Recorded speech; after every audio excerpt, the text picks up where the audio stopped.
अपन channel SCS Mithila के करू subscribe और बेल बटन जरूर दबा दिया ताकि हर खबर सबसे पहले पहुंचे अहां तक।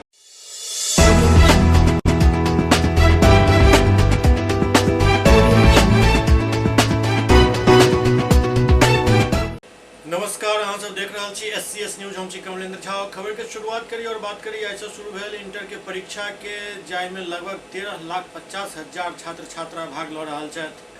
आई से बिहार में इंटर के परीक्षा शुरू हो गई, जाय में 13,50,000 परीक्षार्थी शामिल हो रहा छथि। आई पहल दिन फिजिक्स के परीक्षा से एकर शुरुआत भेल। लॉकडाउन के बाद भ रहल परीक्षा में कोरोना के लऽ कऽ एहतियात बरतल जा रहा है। कोरोना काल में बोर्ड परीक्षा ले वाला बिहार पहिल शिक्षा बोर्ड है। स्कूल में सैनिटाइजर के व्यवस्था कयल गेल अछि। बिना मास्क के एंट्री नहीं दै के घोषणा सेहो भेल अछि। ठंड में जूता मोजा खोले के आदेश सेहो वापस लेल जा चुकल अछि।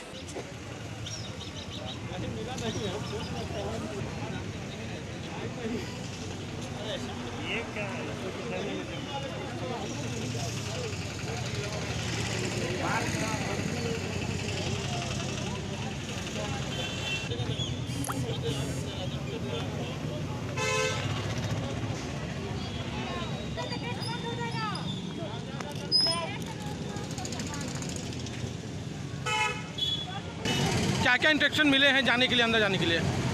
मास्क लगाना है, सैनिटाइज करना है। बस। आज किस चीज़ की परीक्षा है? आज फिजिक्स है। केंद्रीय वित्त मंत्री निर्मला सीतारमण आई बजट पेश केलन। बिहार इंडस्ट्रियल एसोसिएशन के सेहो एहि बजट पर पूरा नजर छल। आई केंद्रीय वित्त मंत्री निर्मला सीतारमण बजट पेश केलन। दुनिया भर के निगाह बजट पर टिकल छल। बिहार इंडस्ट्री एसोसिएशन भी बजट पर बारीकी से नजर रखने छल। बिहार के संदर्भ में ई बजट केहन रहल एकर लेखा जोखा चल रहा है। These are available now for projects also. We are committed to promote, mentioned in part A of the speech. The government is committed to making the International Financial Services Center in GIFT City a global financial hub. Aircraft lease rentals paid to foreign lessors. Tax incentive for relocating foreign funds in the IFSC. And to allow tax exemption, tax payments, TDS, etc. already come pre-filled in income tax returns. To further ease filing of returns, details of capital gains from listed. केंद्रीय वित्त मंत्री द्वारा आई budget पेश कयल गेल। बिहार में BJP के नेता प्रेम कुमार कहलन जे ई बजट व्यवस्था के आकार देत। आम बजट पर पूर्व मंत्री प्रेम कुमार कहलन जे ई बजट देश के व्यवस्था के आकार देत। किसान के आय बढ़त, सब क्षेत्र में पर ध्यान देल गेल हन। समाज के सब वर्ग के ख्याल रखल गेल हन। आम लोग और गरीब के लेल बजट अछि। देश के आगा बढ़ावे में ई बजट मीलक पत्थर साबित है। भारत सरकार के द्वारा आज जो वित्तीय वर्ष 2021-22 का आज बजट पेश किया गया है, यह जो बजट है देश की व्यवस्था को एक रफ्तार देगा और देश की बड़ी ताकत जो किसान है, किसानों की आय बढ़ेगी और किसानों का जो MSP है जा करके वो भी बढ़ाया जाएगा जा करके। और सभी क्षेत्रों में मैं देख रहा हूँ वह मतलब आपको शिक्षा के क्षेत्र में हो, स्वास्थ्य के क्षेत्र में जाकर के हो, सभी क्षेत्रों में और सड़कों का जाल बिछाने का और समाज के सभी वर्गों का ख्याल रखा गया है जाकर के। ये काफ़ी लोकप्रिय बजट है। जो पिछला बजट था उससे कई गुना राशि बढ़ाई गई जा करके है और यह बजट आम लोगों का बजट है, ये गरीबों का बजट है, किसानों का बजट है। इससे समाज के सभी तबकों को फायदा होगा। और जो माननीय प्रधानमंत्री जी का जो पहल है आत्मनिर्भर भारत, इस वैश्विक कोरोना महामारी में पूरी दुनिया एक संकट के दौर से गुजर रहा था और उन परिस्थिति में माननीय प्रधानमंत्री जी का जो पहल आत्मनिर्भर भारत, तो बजट आने वाले समय में देश को आत्मनिर्भर बनाने की दिशा में मील का पत्थर साबित होगा। और नेता प्रतिपक्ष तेजस्वी यादव बजट के देश के बेचे वाला बजट करार दिलन। बिहार में नेता प्रतिपक्ष तेजस्वी यादव केंद्रीय बजट के देश के बेचे वाला बजट बतौलन। तेजस्वी यादव कहलन जे ई आम बजट गरीब के हित में नहीं है और एहि बजट में आम लोग के कोनो फायदा नहीं मिलल हन। वो कहलन जे केंद्र सरकार के तमाम वादा और बात झूठ के पुलिंदा होइत अछि। एहन में हुनकर कोनो बात पर विश्वास केनाइ सही नहीं अछि। वो कहलन जे एहि बजट में देश के परिसंपत्ति के बेचे के काम कयल गेल हन। तेजस्वी कहलन जे सरकार चुनाव देख कर वादा करैत अछि और बाद में ओकरा जुमला बता दैत अछि।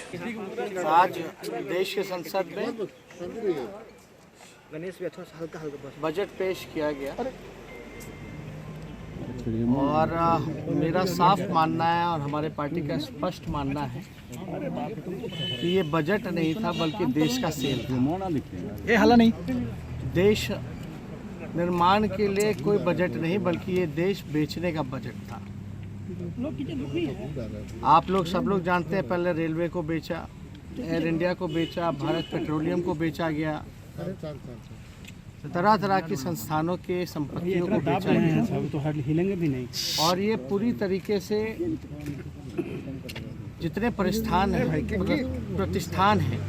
और जितनी संपत्तियां हैं बची हुई देश की, उसको बेचने की तैयारी और निजी क्षेत्रों में देने की तैयारी चल रही है। इस बजट में और क्या बिक रहा है?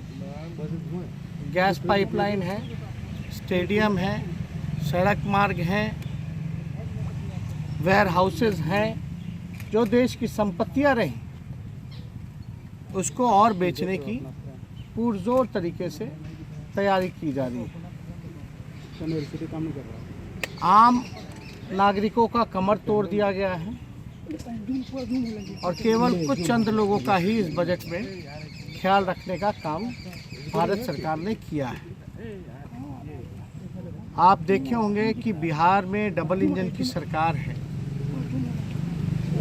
और लोग कई एक बजट बिहार का देख लिया, भारत सरकार का देख लिया कि बिहार के लिए उन लोगों ने क्या किया। बिहार को पूरी तरीके से ठगने का काम किया गया और अद्भुत है, जब बिहार को कुछ नहीं मिल रहा था तो बिहार से जो जीते हुए 39 सांसद हैं वो टेबल थपथपा रहे थे। बिहार को एक भी इंफ्रास्ट्रक्चर के लिए कुछ नहीं मिला, कोई विशेष पैकेज नहीं, स्पेशल स्टेटस तो दूर की बात है, लेकिन कोई चारों तरफ से दबे हुए हैं। एक काम ऐसा बिहार के लिए कोई योजना के तहत या कोई अलग बिहार को देखते हुए अगर कोई प्लानिंग अगर की गई होती तो शायद आप लोगों को, हम लोगों को खुशी होती, लेकिन बिहार को पूरी तरीके से इग्नोर किया गया। हम तो बिहार के मुख्यमंत्री से पूछते रहेंगे कि केवल हाथ ही हिलाएंगे या बताएं कि बिहार को इस बजट से क्या मिला। बिहार में डबल इंजन की सरकार है तो क्या दिख रहा है अलग? क्या आपको विशेष तौर पे बिहार को मदद मिली, सहयोग मिली, चाहे इंफ्रास्ट्रक्चर के क्षेत्र में हो या किसी अन्य क्षेत्रों में हो? पूरी तरीके से बिहार के साथ जो है सौतेला व्यवहार किया गया और केंद्र सरकार लगातार जो है ये कहती रही है कि 2022 तक जो है किसानों का आय दुगुना करेंगे, लेकिन 2020 में ही भिखारी बनाने की तैयारी केंद्र सरकार ने कृषि बिल के माध्यम से कर दिया है। बिहार की क्या दयनीय स्थिति है ये आप सब लोगों को पता है। धान के खरीद को लेकर के या जिस प्रकार से अलग विशेष अतिरिक्त बोझ डीजल पे बढ़ाया गया है, टैक्स बढ़ाया गया आम लोगों पर, ये सब लोग हम लोग देख रहे हैं। मुख्यमंत्री खामोश क्यों हैं इस बजट के आने के बाद, ये समझ में नहीं आ रहा। खामोशी शायद इसलिए है क्योंकि उनके पास बोलने के लिए कुछ नहीं है कि बिहार को इस डबल इंजन की सरकार ने क्या दिया। ना कोई कारखाना, ना कोई उद्योग, ना रोजगार की चर्चा, ना इंफ्रास्ट्रक्चर की बातें, कोई है ना एग्रीकल्चर में कोई एक ऐसा सेक्टर नहीं है जहां बिहार को कुछ मिला। आप लोग याद कीजिए वो दौर जब लालू जी रेल मंत्री हुआ करते थे, इसमें तो रेलवे गायब ही हो गया। रेलवे को इसलिए गायब किया गया क्योंकि ये लोग लालू जी की तुलना नहीं कर सकते थे। उमर जनाधिकार पार्टी के अध्यक्ष पप्पू यादव बजट के विनाश के बजट घोषित कलन। जनाधिकार पार्टी के राष्ट्रीय अध्यक्ष राजेश रंजन उर्फ पप्पू यादव केंद्रीय आम बजट पर कड़ी प्रतिक्रिया दिलन। ओ कहलन जे ई बजट विनाश के बजट अछि, ई किसान के हित में नहीं अछि। ओ विशेष पैकेज के तहत बिहार में बंद पड़ल चीनी मिल के चालू करे के मांग केलन। पप्पू यादव कहलन जे प्रधानमंत्री धन कुबेर के छथि, एहि लेल धन कुबेर के लेल ई बजट अछि। लूट के लेल बजट बनायल गेल हन। सरकार LIC के बेचे पर उतारू अछि। ओ कहलन जे किसान के लेल बजट पूरा तरीका से खाली अछि, गरीब के लेल बजट में किछु नहीं अछि। डीजल पेट्रोल के कीमत में बढ़ोतरी भेल हन। तेल के नाम पर दुगुना पैसा वसूलल जा रहल अछि। पप्पू यादव कहलन जे ट्रांसपोर्ट सेक्टर में कमाई कम भेल हन। 80% ट्रांसपोर्टर के सफाया भ गेल। ओ कहलन जे पैरासीटामोल पर बिहार के जनता छथि, विकास दर कम अछि, बजट झूठ के पुलिंदा अछि। सरकार पर आरोप लगावे तो कहलन जे भारत बेचे के योजना अछि। ई बजट चुनावी बजट अछि। पप्पू यादव कहलन जे वेयर हाउस और बिजली प्राइवेट अछि त किसान के केना फायदा हैत। पप्पू यादव बिहार में बंद पड़ल फैक्ट्री के चालू करे के मांग केलन। ओ कहलन जे रीगा चीनी मिल के बंद नहीं हुआ देव। अप्रवासी मजदूर के लेल वित्त मंत्री कोनो घोषणा नहीं केलन। हर की बात इसमें कहाँ है भाई? LIC बेच रहे हो, रोजगार किस बात की? प्रवासी पर बात नहीं किए। आप डीजल को परसेंटेज बढ़ा दिए। जब आप आमदनी कम कर दिए तो खरीदारी नहीं होगी, तो हमारी GDP तबाह हो जाएगी, हमारा भारत कोलैप्स कर जाएगा। प्रवासी पर कुछ बोले ही नहीं, तो आपने तो हमारी पूरी इकोनॉमी को चैलेंज कर दिया, समाप्त कर दी, हमारी आमदनी पर चोट कर दिया। तो जब आमदनी ही नहीं तो बाजार में खरीदारी कैसे? और फिर बाजार में खरीदारी नहीं तो हमारी इकोनॉमी का ग्रोथ कैसा? फिर GDP और देश का कोलैप्स। बहुत क्लियर कि देश को बेचने के बजट, क्योंकि लगभग सारे PSU को बेचा जा रहा है और यह तय कर लिया इस बार भी। LIC में प्राइवेट हिस्सेदारी 75% कर दी गई, जिससे एश्योरेंस सेक्टर में सबसे ज्यादा दिक्कत कॉमन मैन को होगी। बिजली बिल्कुल प्राइवेट हो गई। अब वोचर दिया जाएगा। किसानों को मिलने वाली सब्सिडी पर सबसे ज्यादा दिक्कत बिजली पर। जब प्राइवेट हो गए तो सब्सिडी कहां? वेयर हाउस प्राइवेट कर दिए गए है तो FCI को बेचने की नौबत आ गई जब वेयर हाउस प्राइवेट हो गया। वैसे ही FCI 30,000 करोड़ के घाटे में चल रही है लगभग। अब आप हमको बताएं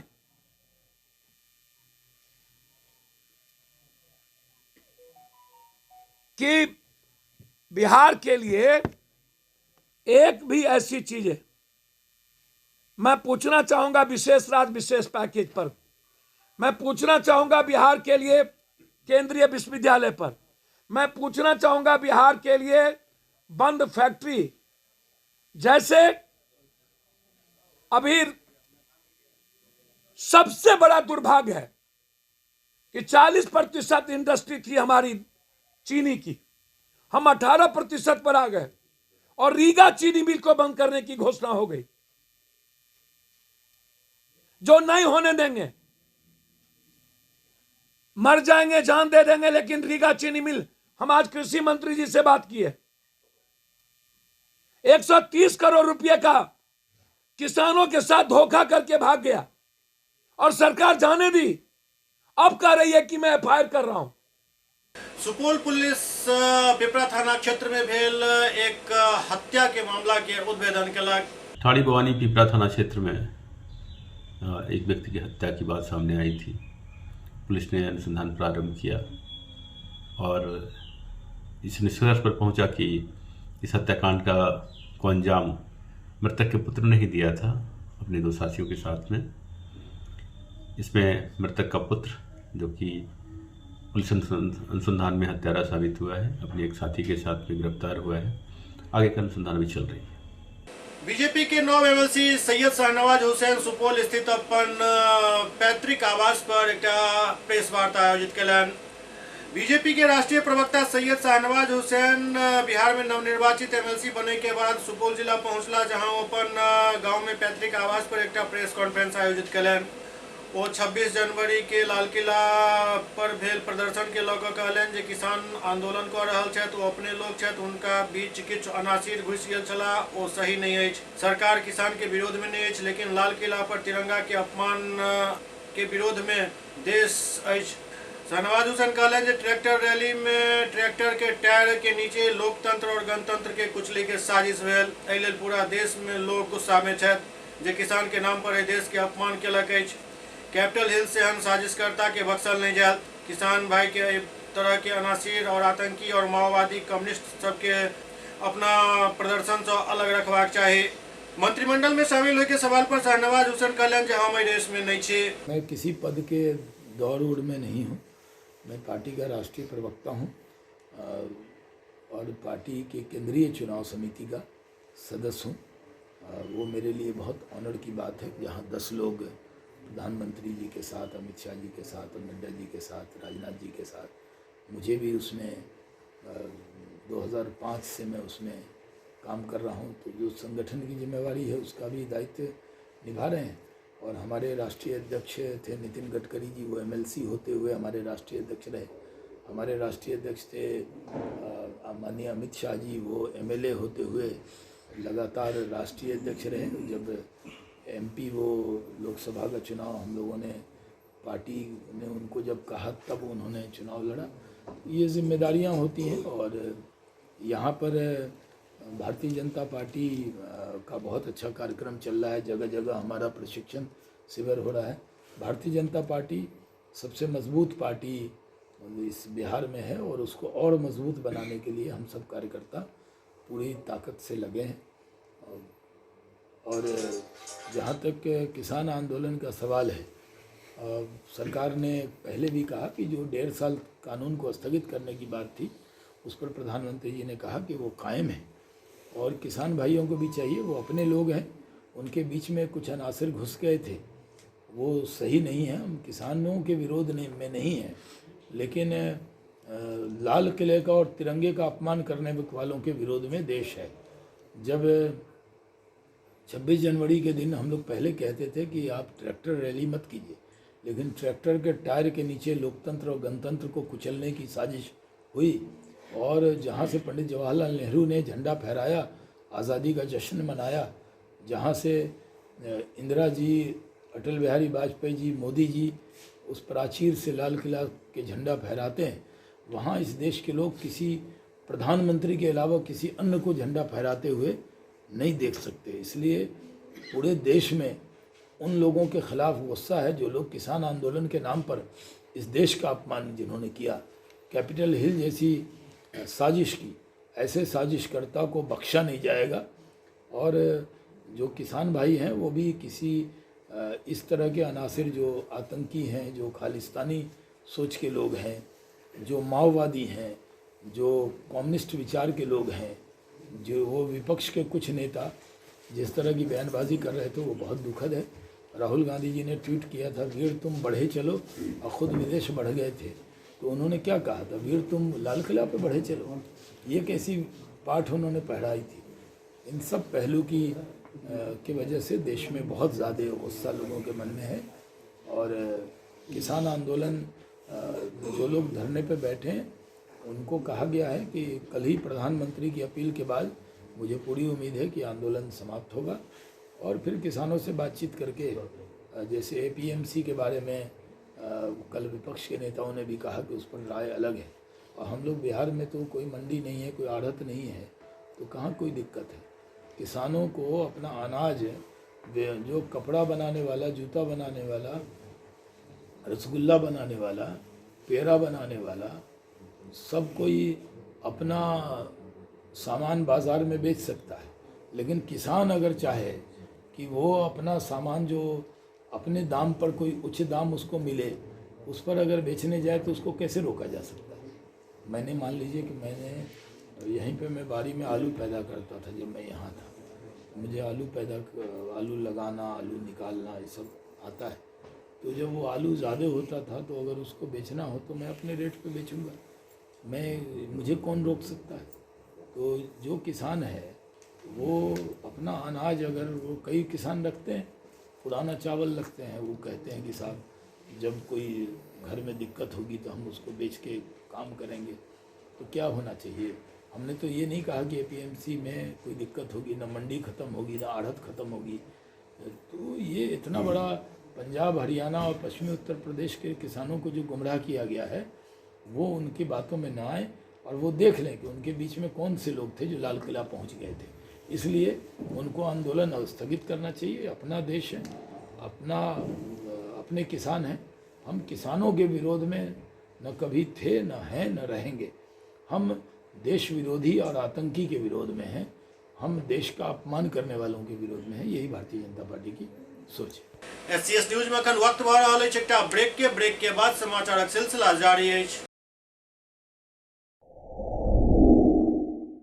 global health care and diabetes research centre, जो बिहार में पहला अंतर्राष्ट्रीय तकनीक एवं आधुनिक सुविधाओं से लैस सुपर स्पेशलिटी डायबिटीज केंद्र है, जहां एक छत के नीचे डायबिटीज से संबंधित सारी सुविधाएं मौजूद हैं, जैसे कि diabetes heart care, diabetes eye care, diabetes neuro care, diabetes foot care, diabetes pharmacy और डायबिटीज प्रयोगशाला। पता जीसस एंड मैरी स्कूल के पास, रहमगंज, दरभंगा, बिहार।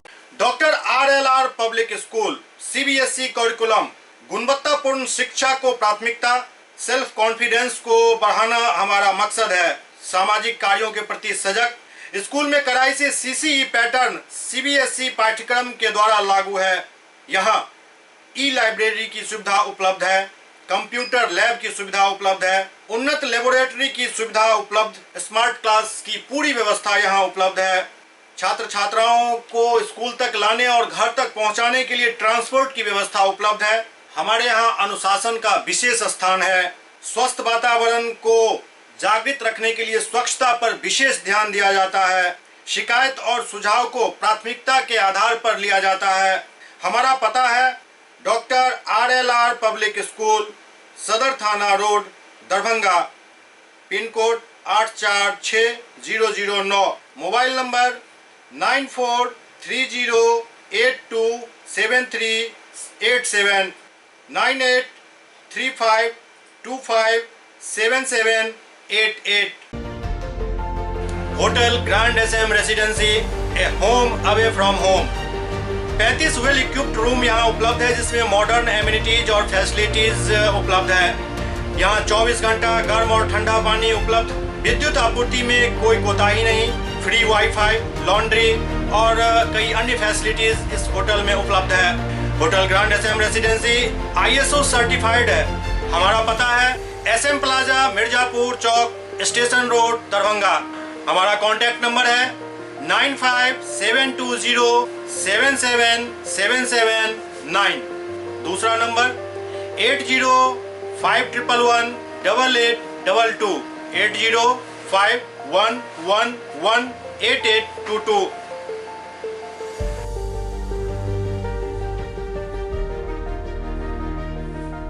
हमारे यहाँ अदर यूनिट्स हैं। स्वादिष्ट family restaurant, free home delivery facility available. Contact number 9572077773। दूसरा नंबर 7766912120।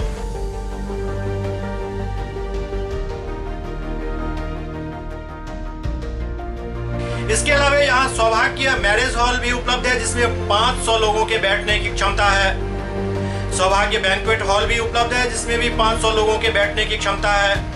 इसके अलावा द रॉक कॉन्फ्रेंस हॉल भी यहाँ उपलब्ध है, जिसमें 50 लोगों के बैठने की व्यवस्था है। Contact number 8051118822। इसके अलावा यहाँ पर राज स्वीट्स एंड बेकरी भी है, जिसका कॉन्टैक्ट नंबर है 7766912117। दूसरा नंबर 9572077774। हमारे कैंपस में A1 आर्ट गैलरी भी मौजूद है, जिसमें आप घर के सजावट के लिए कोई भी सामान अपनी इच्छा अनुसार खरीद सकते हैं। यहाँ पूजा के लिए मूर्ति और सजावट के लिए हर तरीके का सामान उपलब्ध है। हमारा पता है hotel grand SM residency, SM plaza, Mirzapur Chowk, station road, Darbhanga.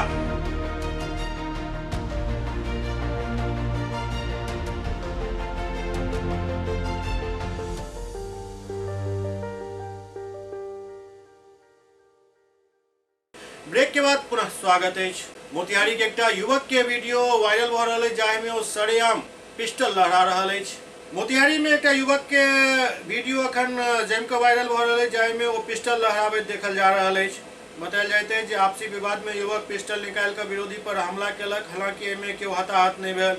ई मामला शहर के सोनारपट्टी के जहां दूटा स्वर्ण व्यवसायी के बीच कोनो बात के लऽ कऽ विवाद भेल और बात देखते देखते एतेक बिगड़ि गेल जे व्यवसायी रविशंकर प्रसाद अपन पड़ोस के व्यवसायी मोहित कुमार पर पिस्टल तानि देलक और एहि बीच काफी विवाद भेल। लोग सब एहि मामला के शांत करलन। एहि बीच पूरा घटनाक्रम के वीडियो बना लेल गेल जेकरा बाद में वायरल कऽ देल गेल। पुलिस पिस्टल लहराबे वाला व्यक्ति के तलाश कर रहा है। घटना स्थल से एक गोली सेहो बरामद कयल गेल जाहि के आधार पर कार्रवाई कयल जा रहा है।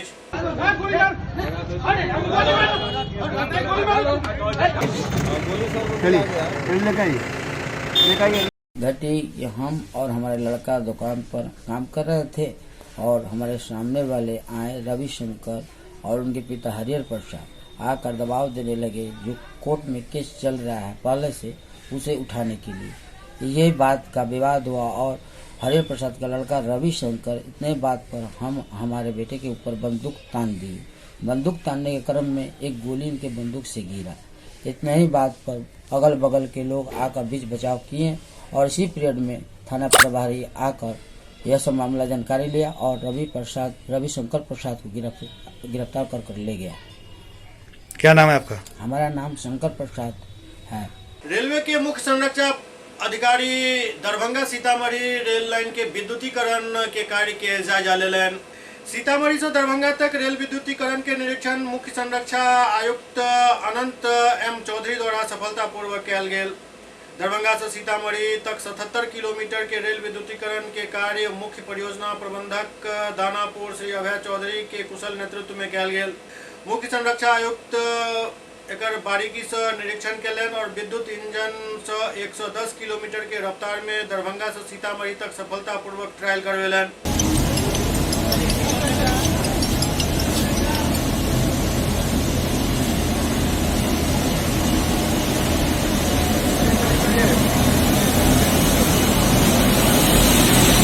डीआरएम अशोक माहेश्वरी बतौलन जे जल्द ही सीतामढ़ी से समस्तीपुर और चारों तरफ के लिए इलेक्ट्रिक ट्रेन परिचालन शुरू है। समस्तीपुर से दरभंगा एवं जयनगर और सीतामढ़ी से मुजफ्फरपुर तक विद्युतीकरण के सीआरएस पहले भ चुकल है।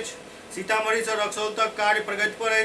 जल्द ही कार्य पूरा कर लेल जायत। अब सीतामढ़ी ग्रीन सिटी के श्रेणी में आबि जायत। सीतामढ़ी से दरभंगा का इलेक्ट्रिफिकेशन का जो काम चल रहा है इसका फाइनल निरीक्षण होगा और इसके बाद सब कुछ सही पाए जाने पे इसका हमें अथोराइजेशन मिलेगा और ऐसा अथोराइजेशन होने के बाद में हम इस पे इलेक्ट्रिकल ट्रेन चला पाएंगे विद इलेक्ट्रिक लोको। तो इससे ये हो जाएगा कि हमारी जो दरभंगा से जो मुजफ्फरपुर ट्रेन जाती थी उसमें पहले दरभंगा से लेकर सीतामढ़ी डीजल लोको लगता था और फिर सीतामढ़ी से मुजफ्फरपुर में इलेक्ट्रिक लोको लगता था। वो चेंज करने की हमें दिक्कत जो आती थी वो नहीं होगी।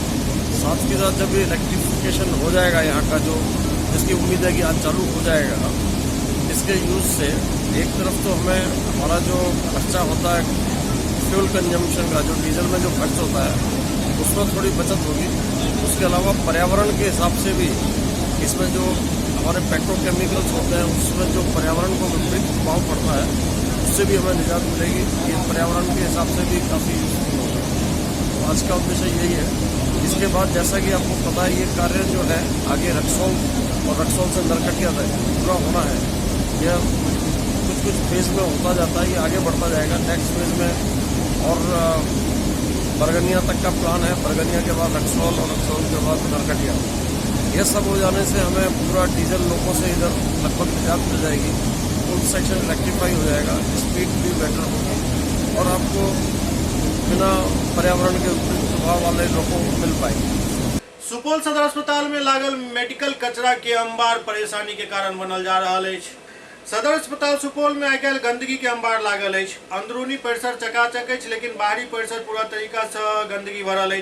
हालत एहि कदर खराब है जे सदर से दक्षिण छोर पर स्थित पोस्टमार्टम हाउस के पास मेडिकल कचरा के भंडार लागल है।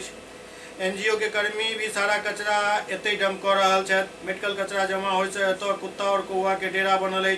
लेकिन अस्पताल प्रबंधन एहि तरफ कोनो ध्यान नहीं दऽ रहल अछि, जबकि पास में ही प्रधानमंत्री औषधि केंद्र अछि, जहां सैकड़ों के संख्या में लोग दवाई लेबो आबै छथि और बीमारी के आमंत्रण देने चलि जाइ छथि।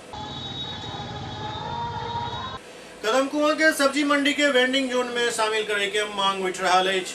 कदमकुआं के सब्जी मंडी के वेंडिंग जोन में शामिल करे के मांग के लौकर राजधानी में वार्ड 38 के पार्षद और स्थानीय फुटकर दुकानदार जम का प्रदर्शन केलनि और वार्ड पार्षद आशीष कुमार बतौलनि जे कदमकुआं सब्जी मंडी काफी पुरान अछि और निगम के एकरा वेंडिंग जोन में शामिल करबाक चाही।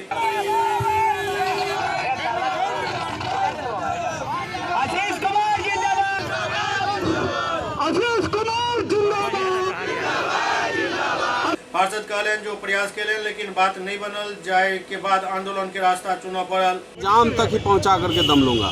मैंने कहा कि आज सांकेतिक धरना के माध्यम से मैं सरकार को अल्टीमेटम दे रहा हूं, विभाग को अल्टीमेटम दे रहा हूं कि 15 दिनों में या तो आप इसका ठोस कोई निर्णय करें, अन्यथा मैं 15 दिनों के बाद पुनः अपने आंदोलन को अपने रूप में करने का काम करूंगा। या तो आमरण अनशन पे अंतिम में जाऊंगा, उसके पहले अनिश्चितकालीन धरना देने का काम करूंगा, उसके बाद फिर जो आगे और से कड़ा कदम होगा मैं उसको उठाने का काम करूंगा। और मैं आपको विश्वास और भरोसा दिलाना चाहता हूं, मैं अपने क्षेत्र के इन सभी सब्जी विक्रेताओं, फल विक्रेताओं को कि जो आज रोड पे बेचने को मजबूर हैं, वे आश्वस्त रहें। जब तक ये छोटा भाई बेटा उनका है, मैं उनको इस तरह से रोड पे रहने नहीं दूंगा।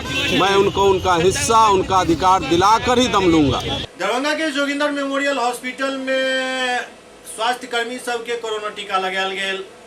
दरभंगा के जोगिंदर मेमोरियल हॉस्पिटल में स्वास्थ्य कर्मी सबके कोरोना टीका लगायल गेल। टीका के लागे से स्वास्थ्य कर्मी सब काफी प्रसन्न छला और सब एहि बात के काफी प्रशंसा केलनि जे सबसे पहले स्वास्थ्य कर्मी के टीकाकरण के लेल चुनल गेल।